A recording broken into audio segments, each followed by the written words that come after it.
أعوذ بالله من الشيطان الرجيم. بسم الله الرحمن الرحيم.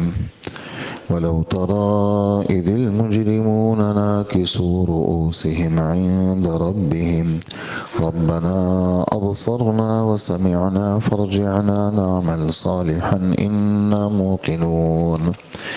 ولو شئنا لآتينا كل نفس هداها ولكن حق القول مني لأملأن جهنم من الجنة والناس أجمعين فذوقوا بما نسيتم لقاء يومكم هذا إنا نسيناكم وذوقوا عذاب الخلد بما كنتم تعملون. صدق اللہ العظیم. سورہ سجدہ ہماری چل رہی ہے. سورہ سجدہ کا دوسرا رکوع شروع ہوا. آیت نمبر 12، 13 اور 14 یہ تلاوت آپ حضرات کی خدمت میں آ گئی. اور گزشتہ کل بہت قیمتی بات سامنے آئی تھی کہ انسانوں کی روح کو قبض کرنے کے لیے اللہ جل جلالہ نے حضرت اسرائیل علیہ السلام کو مقرر کیا ہے، اور ان کے ماتحت اللہ نے بہت سارے فرشتے مقرر کیے ہیں. اس میں کافی تفصیل آ گئی. چھوٹی چھوٹی ایک دو باتیں وہ رہ گئی تھی، وہ ذرا سن لیجئے کہ جب حدیث مبارک میں یہ والی بات ہے کہ جب حضرت اسرائیل علیہ السلام کو اللہ جل جلالہ نے مقرر فرمایا تو اسرائیل علیہ السلام نے عرض کیا کہ اللہ پاک، یہ تو میرے ذمہ آپ نے عجیب کام لگایا ہے. میں لوگوں کی روح قبض کروں گا، آپ کے حکم سے کروں گا، اور لوگ مجھے برا بھلا کہیں گے کہ اسرائیل آ گئے. لوگ مجھے اچھے نام سے یاد نہیں کریں گے. تو اس پر اللہ جل جلالہ نے فرمایا کہ آپ پریشان نہ ہوں، ہم ایسا کریں گے کہ آپ کی طرف نسبت ہی نہیں ہوگی، بلکہ ہم اسباب مقرر کر لیں گے، مختلف حادثات مقرر کر لیں گے، بیماریاں مقرر کر لیں گے، بڑھاپا مقرر کر لیں گے. تو پھر لوگ ان اسباب کی طرف متوجہ ہوں گے، اور اسباب کی وجہ سے کہ جی بس یہ ایکسیڈنٹ ہو گیا، ورنہ تو جوان آدمی تھا، ایکسیڈنٹ کی وجہ سے مر گیا، لوگ اس کی طرف نسبت کریں گے.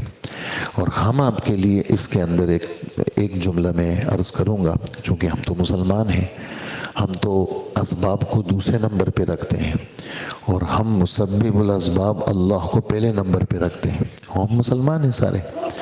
تو ہم یہاں یہ سوچیں گے، یہ چوتھے پارے کی آیت ہے، اور یہ ہر ایسے موقع پر جب جیسے وفات تو ہم سب جائیں گے، ہم میں سے کوئی بچے گا نہیں، بوڑھا ہو یا جوان ہو، اور جو بھی مرے گا وہ اللہ کے حکم سے مرے گا.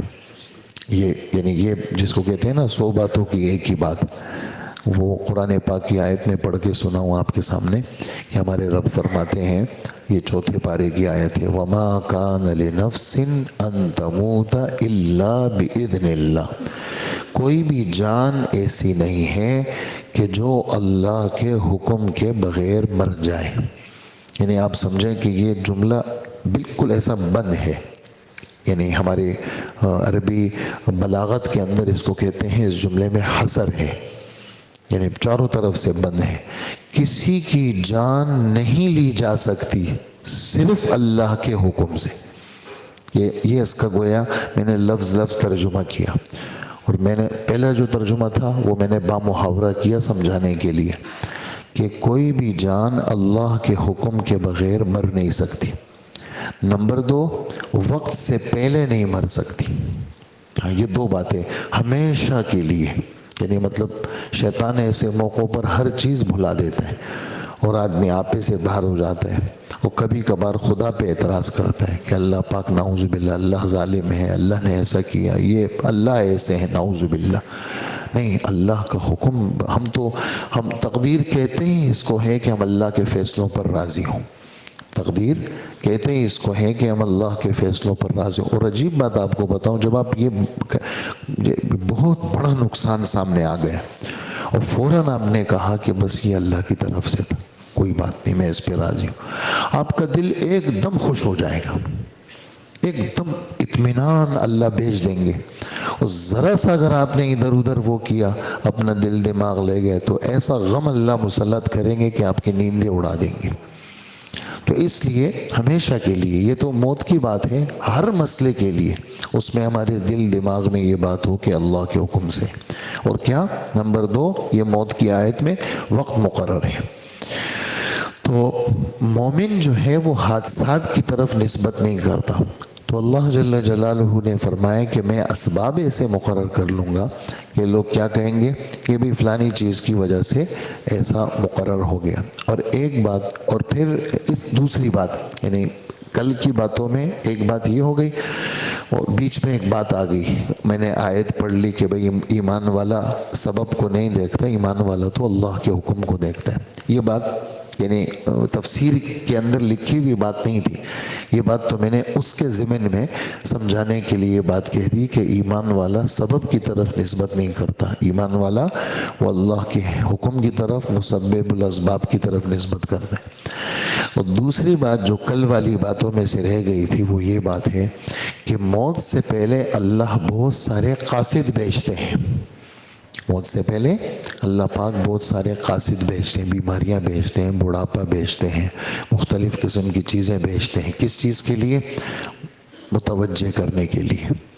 متوجہ، بیماری آ گئی، اچھا بیمار، اچانک بیمار، کچھ بھی نہیں، سارے پرہیز کر رہے آدمی، واک بھی کر رہے، پرہیز بھی کر رہے، دوائیاں بھی کھا رہے، سب چیزیں کر رہے ہیں، پھر بھی جو مقرر ہے اس سے آدمی بچ نہیں سکتا، اور جو چیز وقت مقرر پہ ہے وہ آ کر رہے گی۔ کوئی سامنے سبب نہیں ہے، بس طبیعت خراب ہو گئی۔ بھی کیسے خراب ہو گئی؟ بس اللہ کا حکم تھا۔ تو اس میں یہ ہے کہ قاصد موت سے پہلے بیچتے ہیں، اللہ جل جلالہ بڑھاپا بیچتے ہیں، بیماریاں بیچتے ہیں، جی شادی ہو گئی، پھر اس کے بعد بچے ہو گئے، ان بچوں کے بھی بچے ہو گئے، پھر ان بچوں کے بچوں کی بھی بچے ہو گئے، پوتے بھی دیکھ لیے، پوتوں کے بچے بھی دیکھ لیے، یہ سب، اور سفید بال آ گئے جی، پھر اور سفیدی اور بڑھتی چلی گئی۔ یہ سب کیا ہے؟ موت سے پہلے کے قاصد ہیں، اور آدمی کو کیا کرتے ہیں؟ تیاری کے لیے دستک دیتے ہیں کہ دیکھو آگے جا رہے ہو، تم پیچھے ریورس نہیں ہے، تم آگے جا رہے ہو، اس لیے آخرت کی تیاری کرو۔ اور آخری بات، کل کی باتوں میں سے ایک بات، آخری یہ بات ہے کہ ملک الموت جو روح قبض کرتے ہیں، روح قبض کرنے سے پہلے ان کو کسی کا پتہ نہیں ہے کہ کس کی روح قبض ہوگی۔ اللہ نشاندہی کرتے ہیں اور بتاتے ہیں کہ فلانے کی روح کو جا کر اس وقت میں قبض کر لو، تو پھر ان کو پتہ چلتا ہے۔ یعنی یہ والی بات کہ جی ملک الموت کو سب پتہ ہے اور بس وہ جب چاہیں کر لے، نہیں، سب کچھ اللہ کو پتہ ہے۔ سب کچھ کس کو پتہ ہے؟ ہاں، وما تدری نفس بأی ارض تموت، کسی کو پتہ نہیں۔ تو جب کسی کو پتہ نہیں تو ملک الموت کو بھی پتہ نہیں کہ بھائی مجھے اس وقت میں اس کو لینا ہے، نہیں، وہ اللہ بتائیں گے تب جا کر کے وہ اس کی روح قبض کرے گا۔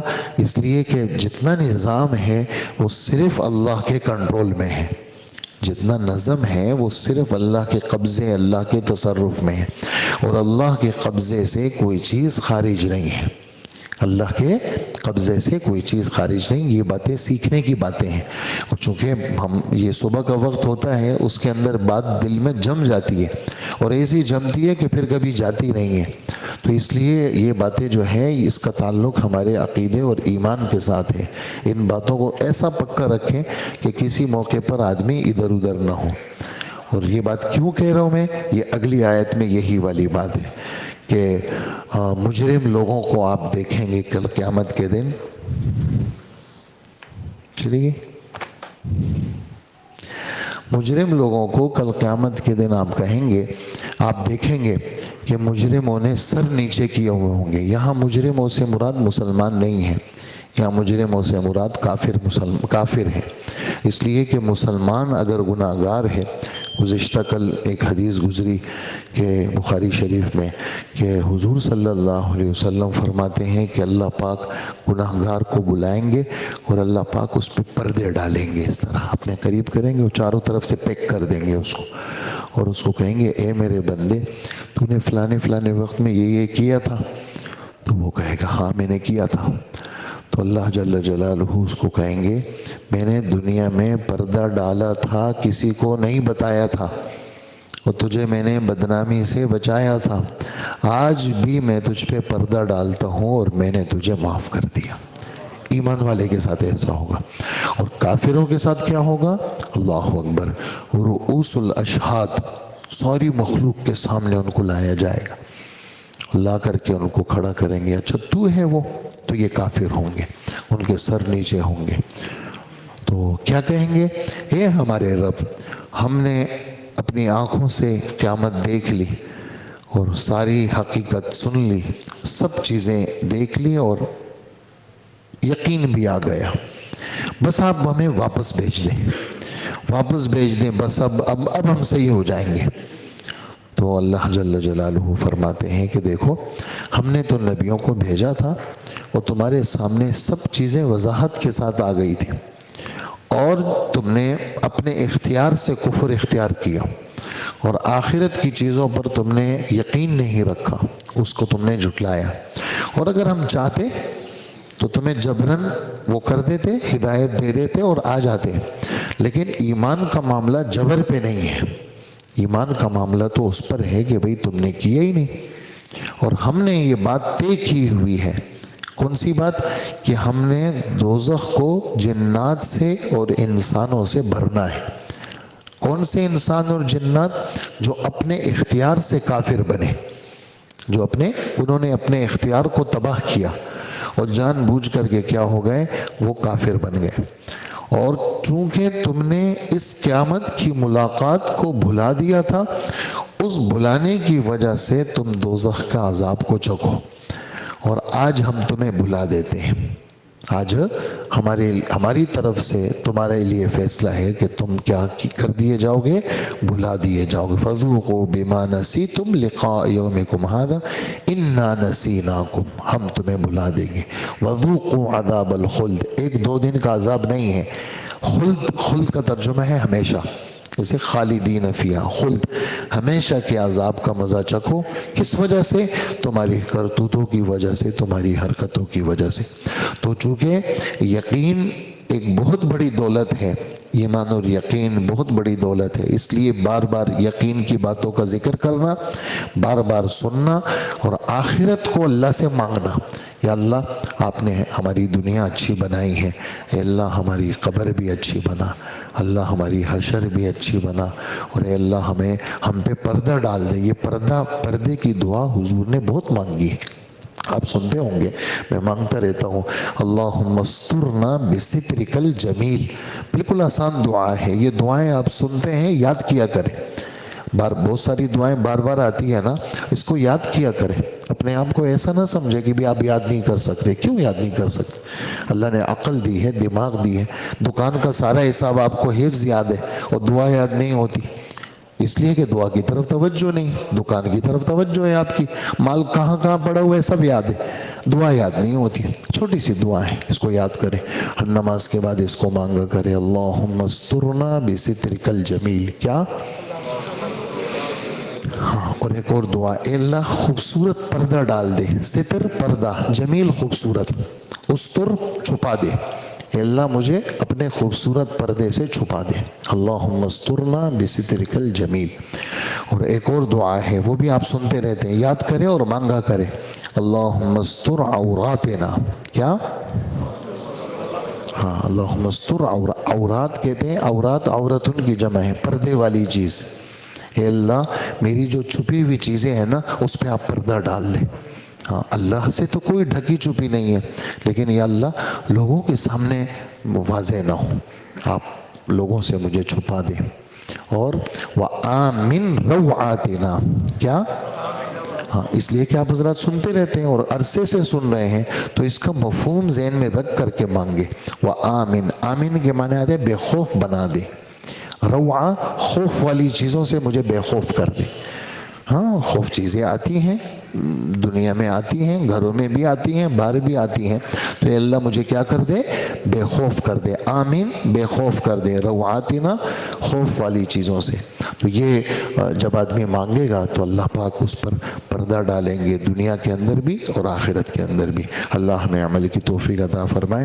فرماتے ہیں وَلَوْ تَرَىٰ إِذِ الْمُجْرِمُونَ، کاش کہ تم وہ منظر دیکھو جب وہ مجرم لوگ اپنے رب کے سامنے سر جھکائے ہوئے کھڑے ہوں گے اور کہہ رہے ہوں گے ہمارے پروردگار، ہماری آنکھیں ہمارے کان کھل گئے، اس لیے ہمیں دنیا میں دوبارہ بھیج دیں تاکہ ہم نیک عمل کریں، اب ہمیں اچھی طرح یقین آ چکا ہے۔ تو اللہ پاک فرماتے ہیں اگر ہم چاہتے تو ہر شخص کو پہلے ہی اس کی ہدایت دے دیتے، لیکن وہ بات جو میری طرف سے کہی گئی تھی وہ طے ہو چکی ہے کہ میں جہنم کو جنات اور انسانوں سے ضرور بھروں گا۔ ہاں، ورنہ تو ہم جبراً لوگوں کو ہدایت دے دیتے، لیکن یہاں معاملہ جبر کا نہیں ہے، یہاں تو خوشی کا معاملہ ہے۔ ہر ایک آدمی نے خوشی سے نعوذ باللہ گمراہی کو قبول کیا ہے ان کافروں میں سے، اس وجہ سے ہم نے ان کو دوزخ کے لیے مقرر کیا، لہٰذا اب جہنم کا مزہ چکھو، کیونکہ تم نے اپنے اس دن کو بھلا ڈالا تھا، ہم نے بھی تمہیں بھلا دیا ہے۔ جو کچھ تم کر رہے ہو اس کے بدلے میں ہمیشہ کے عذاب کا مزہ چکھتے رہو۔ اللہ ہمیں عذاب سے بچائے اور اللہ پاک ہمیں مرتے دم تک ایمان والوں کی جماعت میں شامل رکھے۔ الحمدللہ۔